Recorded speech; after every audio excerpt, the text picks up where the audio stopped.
નમસ્કાર વિદ્યાર્થી મિત્રો, હું વત્સલ દોશી આપ સૌનું સ્વાગત કરું છું.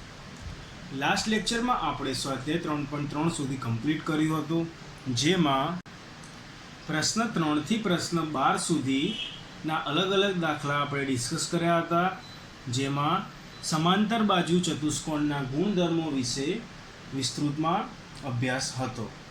એ ગુણધર્મ એક વખત તમને યાદ કરાવી દઉં. પહેલો ગુણધર્મ હતો કે સમાંતર બાજુ ચતુષ્કોણની સામસામેની બાજુઓના માપ સમાન હોય છે.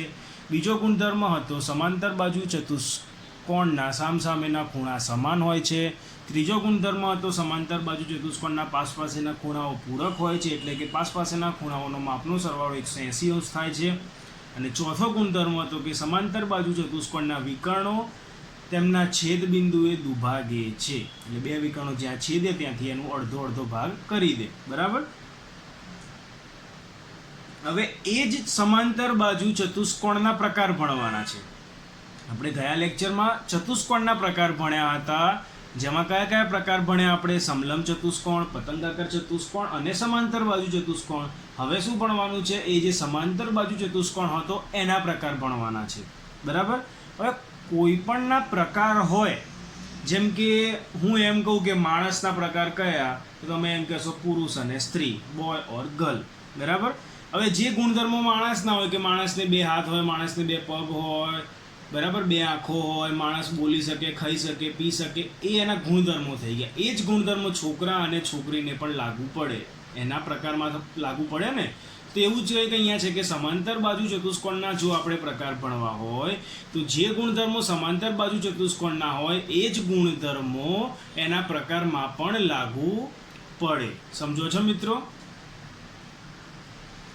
તો જે ગુણધર્મો માણસના હોય એ ગુણધર્મો સ્ત્રી અને પુરુષ બંનેમાં તો હોય જ, પરંતુ સ્ત્રી અને પુરુષ કઈ રીતે અલગ પડે છે એકબીજાથી એના માટે એ બંનેના અલગ વિશિષ્ટ ગુણધર્મો પણ હોય. એવું જ કંઈક અહીંયા છે કે સમાંતર બાજુ ચતુષ્કોણના જે ગુણધર્મો છે એ ગુણધર્મો એના જે પ્રકાર છે આપણે ભણીશું હવે. સમબાજુ ચતુષ્કોણ, લંબચોરસ અને ચોરસ, એ ગુણધર્મો આ 3 પ્રકારમાં તો લાગુ પડવાના જ છે. બરાબર.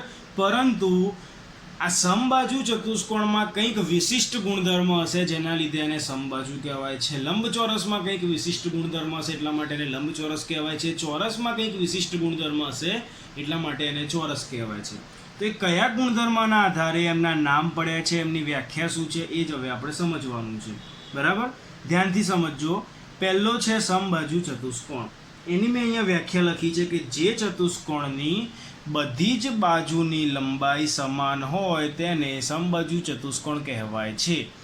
સમબાજુ એટલે સરખી બાજુ. આપણે આ શબ્દનો ઉપયોગ સ્વાધ્યાય 3.1માં પણ કરી ચૂક્યા છીએ. બરાબર.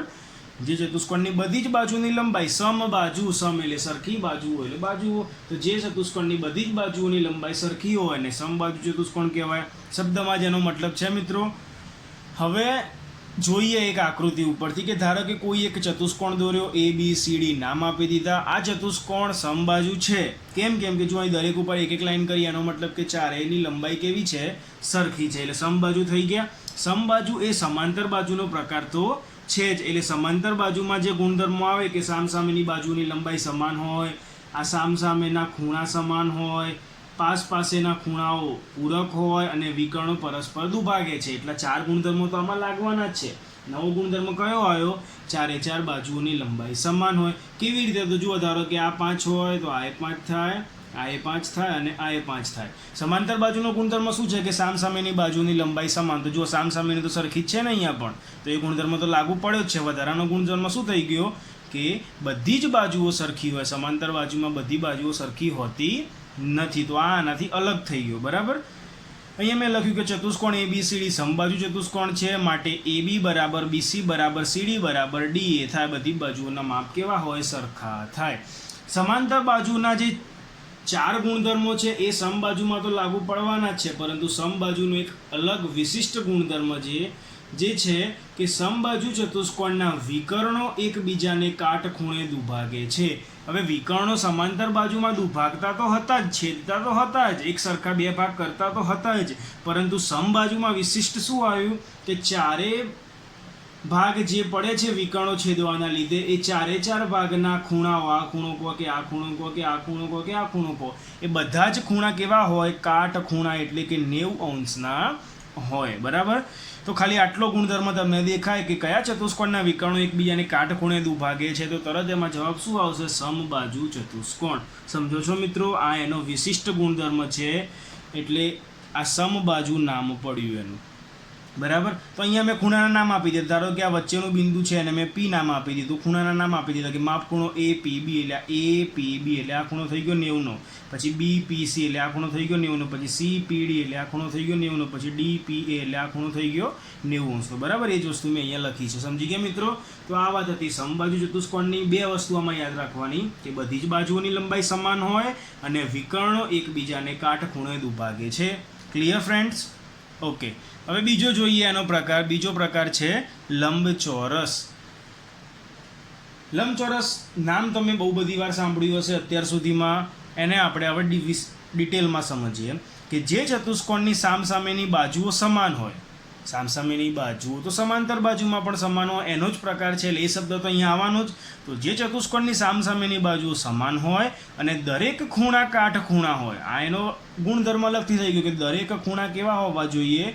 કાટખૂણા હોય. અને વિકર્ણોની લંબાઈ પણ કેવી હોય? સમાન હોય. સમજો મિત્રો? ત્રણ શબ્દો આવે આમાં કે સામસામેની બાજુઓ સમાન હોય, દરેક ખૂણા કાટખૂણા હોય. એક એક વસ્તુ જોઈએ. જુઓ, ધારો કે આકૃતિ દોરી, એનું નામ આપી દીધું ABCD. આ સમાંતર બાજુ છે, એનો મતલબ કે સામસામેની બાજુની લંબાઈ સમાન હોય. તો જુઓ, આ બાજુમાં એક લાઈન દોરી, અહીંયા એક લાઈન દોરી, એટલે કે આ બંને સરખી છે. અહીંયા બે લાઈન દોરી, અહીંયા બે લાઈન દોરી, એનો મતલબ કે આ બંને બાજુઓ સરખી છે. તો સામસામેની બાજુઓ સમાન હોય. ચલો, આટલે સુધી થઈ ગયું આકૃતિ પરથી. હવે કહે છે કે દરેક ખૂણા કાટખૂણા હોય. તો જુઓ, અહીંયા મેં દરેક ખૂણા શું બનાવી દીધા? કાટખૂણા. કાટખૂણા એટલે કે 90 અંશનો હોય એ ખૂણો. બરાબર. તો દરેક ખૂણા કાટખૂણા હોય અને વિકર્ણોની લંબાઈ સમાન હોય. ધારો કે આ વિકર્ણ 10નો હોય તો આ વિકર્ણ પણ 10નો જ થાય. સમાંતર બાજુ ચતુષ્કોણમાં કંઈ એવું જરૂરી નથી કે બંને વિકર્ણો સરખા હોય. એક વિકર્ણ 10નો હોય અને બીજો 20નો હોય તો પણ ચાલે. ખાલી એનો અડધો અડધો સરખો હોવો જોઈએ. એ સમાંતર બાજુનો ગુણધર્મ છે. લંબચોરસમાં વધારાનું શું આવ્યું? તો બે વસ્તુ આવી કે દરેક ખૂણા કાટખૂણા હોય અને વિકર્ણોની લંબાઈ સમાન હોય. એના ઉપરથી લંબચોરસ અલગ પડે છે. બરાબર મિત્રો? તો અહીંયા મેં એ જ વસ્તુ લખી છે કે અહીં ચતુષ્કોણ ABCD લંબચોરસ છે, જ્યાં AB બરાબર DC, આ AB બરાબર DC અને AD બરાબર BC છે. બરાબર. અને માપખૂણો A બરાબર માપખૂણો B બરાબર માપખૂણો C બરાબર માપખૂણો D બરાબર 90 અંશ થાય. ચારે ખૂણા કેવા છે? 90 અંશના છે. બીજી વસ્તુ અહીંયા શું હતી? બીજી વસ્તુ એવી હતી કે વિકર્ણોની લંબાઈ સમાન હોય. એટલા માટે અહીંયા વિકર્ણ કયું છે? AC અને BD. તો AC બરાબર BD થાય. તો ત્રણ વસ્તુ થઈ લંબચોરસમાં કે સામસામેની બાજુની લંબાઈ સમાન હોય, દરેક ખૂણા કાટખૂણા હોય અને વિકર્ણોની લંબાઈ સમાન હોય. તો લંબચોરસનો વિશિષ્ટ ગુણધર્મ શું છે? કે લંબચોરસમાં વિકર્ણોની લંબાઈ સમાન હોય છે. સમબાજુ ચતુષ્કોણનો વિશિષ્ટ ગુણધર્મ શું હતો? કે ચતુષ્કોણના વિકર્ણો એકબીજાને કાટખૂણે દુભાગે છે. આ દરેક ખૂણા કેવા હોય? 90 અંશના હોય. લંબચોરસમાં આ જે મૂળ ખૂણા છે એના મેઇન ખૂણા ABCD એ 90 અંશના હોય અને વિકર્ણોની લંબાઈ કેવી હોય? સમાન હોય. એટલે કન્ફ્યુઝ થતા નહીં. આનું આમાં થઈ ના જાય, ધ્યાન રાખવાનું. બરાબર. ત્રીજો પ્રકાર છે ચોરસ. તો એમાં વ્યાખ્યા એવી લખી છે કે જે ચતુષ્કોણની બધી જ બાજુઓ સમાન હોય, એટલે કે બધી જ બાજુઓની લંબાઈ સરખી હોય. જેમ સમબાજુમાં પણ હોય છે ને બધી જ બાજુઓની લંબાઈ સમાન, એવું જ કંઈક ચોરસમાં છે કે જે ચતુષ્કોણની બધી જ બાજુઓ સમાન હોય અને બધા જ ખૂણા કાટખૂણા હોય તેને ચોરસ કહેવાય છે. જુઓ, બધી જ બાજુઓ સરખી થઈ ગઈ. આ બધા જ ખૂણા કાટખૂણા થઈ ગયા. આ ચાર ખૂણા ABCD. તો આ થઈ ગયું ચોરસ. તો અહીંયા લખ્યું ચતુષ્કોણ ABCD ચોરસ છે, જ્યાં AB બરાબર BC બરાબર CD બરાબર DA થાય. માપખૂણો A બરાબર માપખૂણો B બરાબર માપખૂણો C બરાબર માપખૂણો D બરાબર 90 અંશ. જુઓ, આ જે બે ગુણધર્મો છે બધી જ બાજુઓ સમાન. શેમાં હોય? સમબાજુમાં હોય. બધા જ ખૂણા કાટખૂણા શેમાં હોય? લંબચોરસમાં હોય. તો ચોરસમાં જે ગુણધર્મો છે એ કોણા છે? તો સમબાજુ ચતુષ્કોણ અને લંબચોરસના જે અલગ અલગ ગુણધર્મો છે ભેગા કરીએ તો ચોરસ બની જાય એવું કહી શકાય.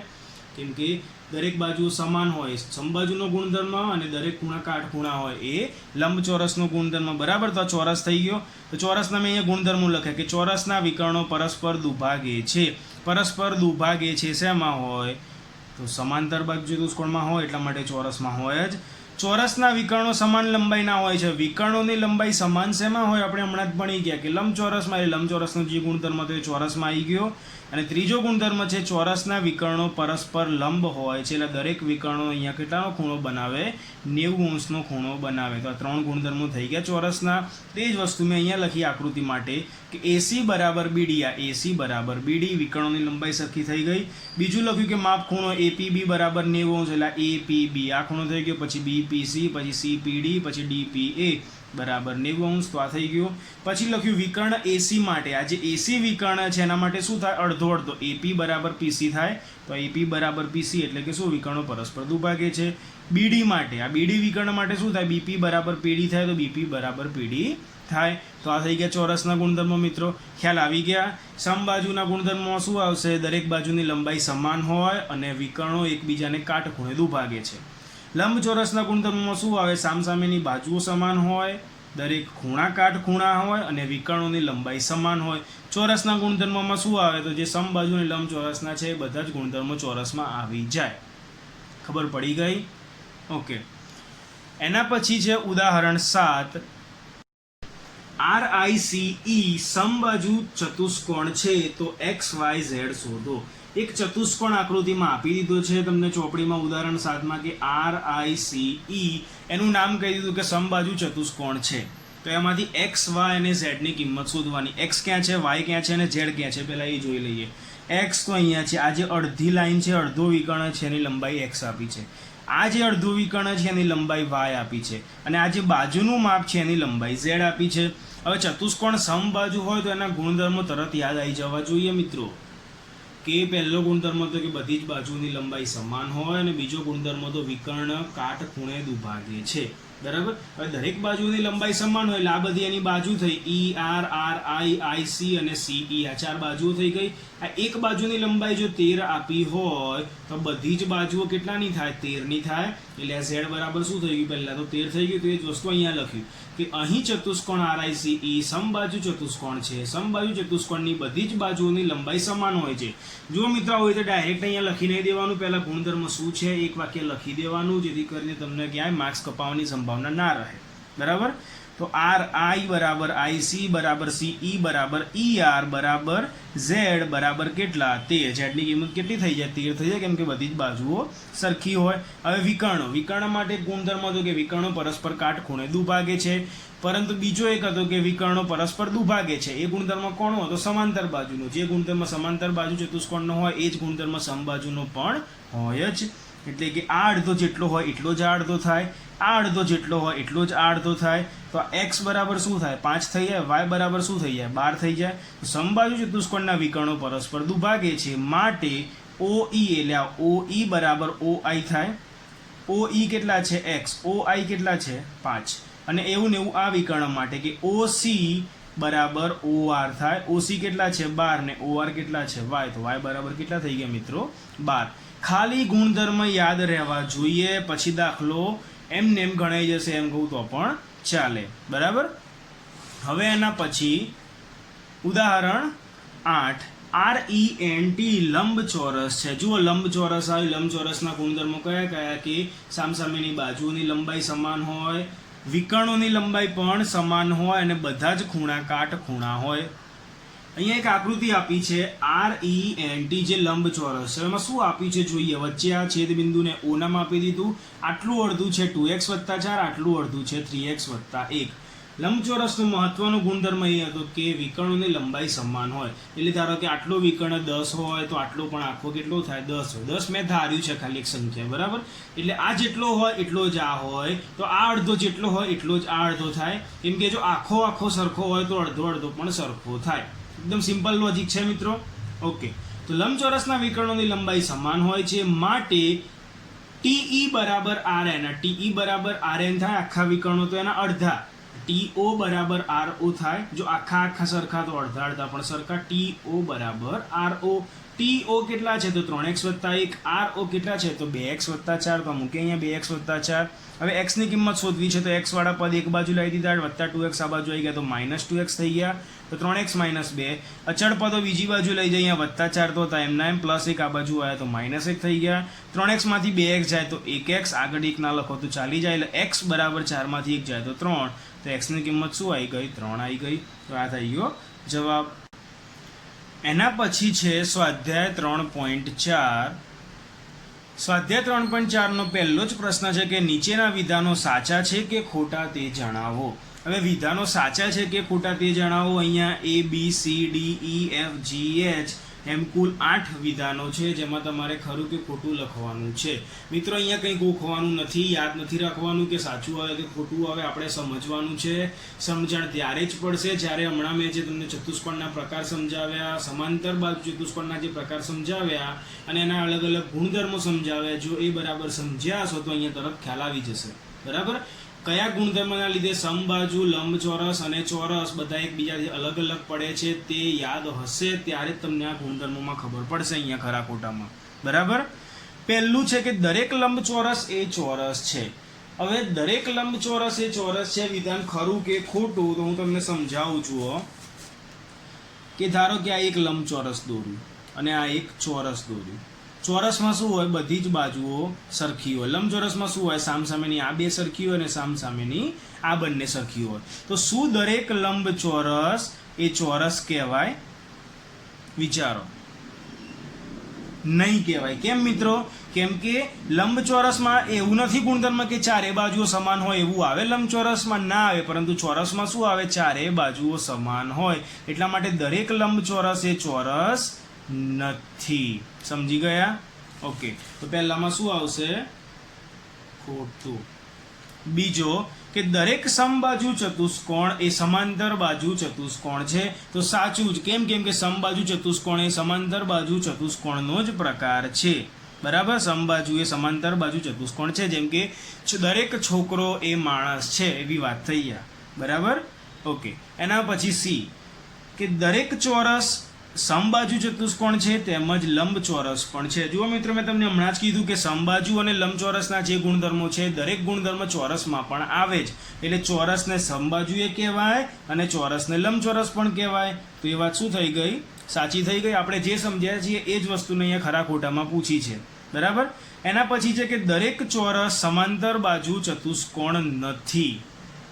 દરેક ચોરસ એ સમાંતર બાજુ ચતુષ્કોણ નથી. તો ખોટું. કેમ ખોટું? કેમ કે ચોરસ એ સમાંતર બાજુ ચતુષ્કોણનો જ પ્રકાર છે, એટલે દરેક ચોરસ એ સમાંતર બાજુ ચતુષ્કોણ છે એવું જ કહેવું પડે.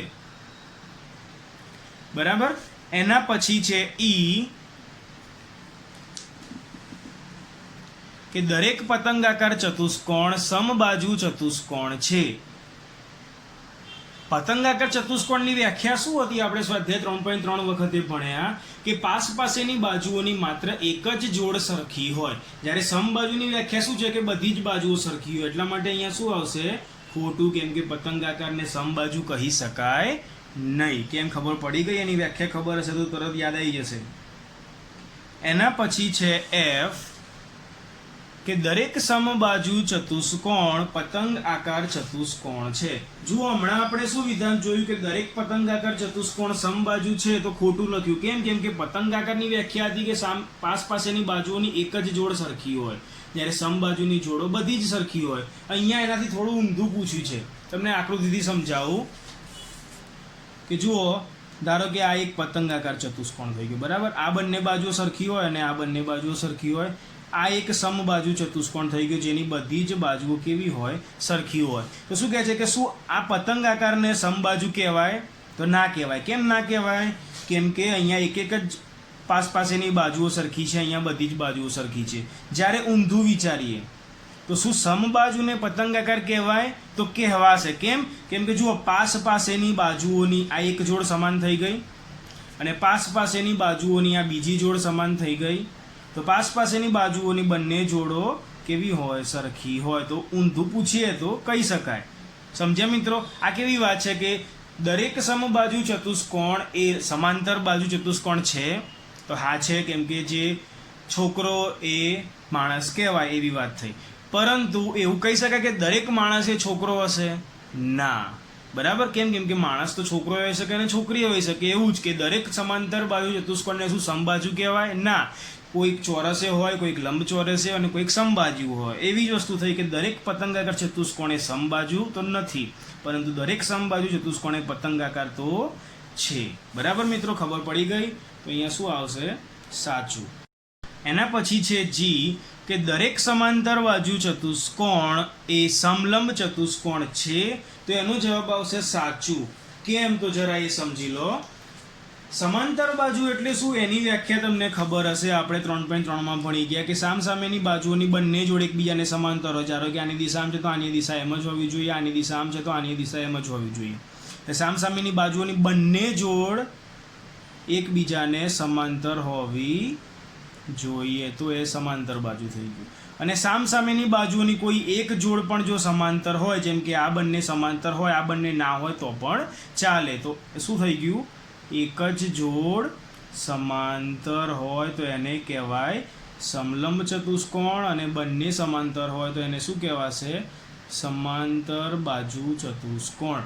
તો હવે બંને જોડ સમાંતર હોય, અહીંયા એક જોડ સમાંતર હોય, તો એક જોડ આમાં આવી જ જવાની છે ને, એટલે શું કહેવાય? સમલંબ ચતુષ્કોણ કહી શકાય. સમાંતર બાજુને સમલંબ કહેવાય તો હા કહેવાય, પણ સમલંબને સમાંતર બાજુ કહેવાય તો ના કહેવાય. બરાબર? તો શું આવશે? સાચું. એના પછી છે કે દરેક ચોરસ એ સમલંબ ચતુષ્કોણ છે, તો હા છે. આના જેવી જ વાત થઈ ને, કેમ કે સમાંતર બાજુ એ સમલંબ છે, તો હા. સમાંતર બાજુનો પ્રકાર કયો? ચોરસ. તો શું ચોરસ એ સમલંબ છે? તો હા કહી શકાય. એ જ વસ્તુ થઈ ને, સમાંતર બાજુ એ સમલંબ હોય તો ચોરસ પણ સમલંબ હોય, સમબાજુ એ સમલંબ હોય અને લંબચોરસ પણ સમલંબ કહી શકાય. બરાબર મિત્રો? એના પછી છે પ્રશ્ન 2, એવા ચતુષ્કોણના નામ લખો કે જેમાં પહેલો ચારેય બાજુની લંબાઈ સમાન હોય. ચારેય બાજુની લંબાઈ શેમાં સમાન હોય? હમણાં જ આપણે ભણી ગયા, સમબાજુમાં અને ચોરસમાં. તો સમબાજુ ચતુષ્કોણ અને ચોરસ. બીજો પ્રશ્ન છે કે ચાર ખૂણા કાટખૂણા હોય. ચારેય ખૂણા કાટખૂણા શેમાં હોય? તો લંબચોરસમાં અને ચોરસમાં. કાટખૂણા એટલે બધા જ ખૂણા 90 અંશના. તો શેમાં હોય? લંબચોરસ અને ચોરસમાં. પછી પ્રશ્ન 3, કેવી રીતે એક ચોરસ એ ચોરસને કેવી રીતે નંબર 1 ચતુષ્કોણ કહેવાય? કેમ કે ચોરસમાં 4 ખૂણા હોય અને ચતુષ્કોણમાં 4 ખૂણા હોય. એવી જ વસ્તુ થઈ ને, તો ચોરસ અને ચતુષ્કોણ બંનેમાં 4 બાજુઓ અને 4 ખૂણા હોય છે. આથી ચોરસ એ ચતુષ્કોણ છે. એના પછી બીજો, કે કેવી રીતે ચોરસ એ સમાંતર બાજુ ચતુષ્કોણ છે? ચોરસને સમાંતર બાજુ કેવી રીતે કહેવાય? કેમ કે જુઓ, ચોરસ એ સમાંતર બાજુનો જ પ્રકાર છે ને, એટલે જ વસ્તુ એના ગુણધર્મો લખી દેવાના કે ચોરસની સામસામેની બાજુઓની બંને બાજુઓ એકબીજાને સમાંતર હોય છે. સામસામેની બાજુઓની બંને જોડની બાજુ એકબીજાને સમાન હોય, સમાંતર હોય છે. આ સમાંતર હોય છે. બરાબર? બીજું કે સામસામેના ખૂણા સમાન હોય છે. ત્રીજું, પાસેના ખૂણા પૂરક હોય છે ને વિકર્ણો એકબીજાને દુભાગે છે. જે સમાંતર બાજુના ગુણધર્મો છે એ જ વસ્તુ અહીંયા લખી દેવાની, કેમ કે સમાંતર બાજુનો પ્રકાર જ ચોરસ છે. આથી કહી શકાય કે ચોરસ એ સમાંતર બાજુ ચતુષ્કોણ છે. એના પછી છે ચોરસને સમબાજુ કેવી રીતે કહેવાય? કેમ કે ચોરસની ચારે બાજુ સમાન હોય, સમબાજુની ચારે બાજુ સમાન હોય. બીજો કયો ગુણધર્મ સરખો હોય બંનેનો? કે વિકર્ણો એકબીજાને કાટખૂણે દુભાગે છે. બરાબર? બંનેમાં વિકર્ણો એકબીજાને કાટખૂણે દુભાગે, એટલે વિકર્ણો જ્યાં છેદશે ત્યાં બધા જ ખૂણા કેટલાના હોય? 90 અંશના હોય. પછી છે ચોરસને લંબચોરસ કેવી રીતે કહેવાય? કેમ કે ચોરસ અને લંબચોરસ બંનેના બધા જ ખૂણા 90 અંશના હોય અને વિકર્ણોની લંબાઈ કેવી હોય? બંનેમાં સરખી હોય. એટલા માટે ચોરસને આ રીતે લંબચોરસ કહેવાય, ચોરસને આ રીતે સમબાજુ કહેવાય. પછી છે પ્રશ્ન 4, નીચે દર્શાવ્યા મુજબ વિકર્ણ ધરાવતા ચતુષ્કોણના નામ આપો. અલગ અલગ પ્રકાર આપ્યા છે. કે પહેલો છે કે વિકર્ણો પરસ્પર શેમાં દુભાગે? તો સમાંતર બાજુમાં દુભાગે, એટલે સમાંતર બાજુના જેટલા પ્રકાર છે એ દરેકમાં પણ વિકર્ણો પરસ્પર દુભાગશે. એટલે શું આવશે? ચોરસ, લંબચોરસ અને સમબાજુ ચતુષ્કોણમાં વિકર્ણો પરસ્પર દુભાગે છે. બીજો, પરસ્પરના લંબ દ્વિભાજક હોય, એટલે કે કાટખૂણે દુભાગે. આ લંબ દ્વિભાજક હોય કે કાં તો પછી એમ કે પરસ્પર કાટખૂણે દુભાગે. બંનેનો મતલબ એક જ થશે. બરાબર? તો શેમાં આવશે કાટખૂણે દુભાગે? સમબાજુ ચતુષ્કોણમાં અને ચોરસમાં. આપણે હમણાં જ શીખી ગયા. પછી સમાન હોય, વિકર્ણો સમાન શેમાં હોય? તો ચોરસ અને લંબચોરસમાં. એ આપણે ગુણધર્મમાં આજે જ શીખી ગયા આ લેક્ચરમાં. બરાબર? એના પછી છે પ્રશ્ન 5, લંબચોરસ એક બહિર્મુખ ચતુષ્કોણ છે, સમજાવો. લંબચોરસને બહિર્મુખ ચતુષ્કોણ કેવી રીતે કહેવાય? લંબચોરસની આકૃતિ યાદ કરો તો તમને ખ્યાલ આવશે કે લંબચોરસના વિકર્ણો ક્યાં આવે? અંદરની બાજુએ આવે. જો લંબચોરસના વિકર્ણો અંદર આવે તેને બહિર્મુખ કહેવાય, કેમ કે બહિર્મુખની વ્યાખ્યા જે છે કે જે ચતુષ્કોણના કોઈ પણ વિકર્ણો ચતુષ્કોણની બહારના ભાગમાં ન હોય તેને બહિર્મુખ ચતુષ્કોણ કહેવાય છે. એટલા માટે લંબચોરસના વિકર્ણો તેના અંદરના ભાગમાં હોય છે, આથી લંબચોરસ એક બહિર્મુખ ચતુષ્કોણ છે તેમ કહેવાય. બરાબર મિત્રો? તો અહીંયા આ પ્રકરણ 3 ચતુષ્કોણની સમજ આપણું કમ્પ્લીટ થાય છે. હું આશા રાખું છું કે તમને બધાને ખ્યાલ આવી ગયો હશે. Thank you.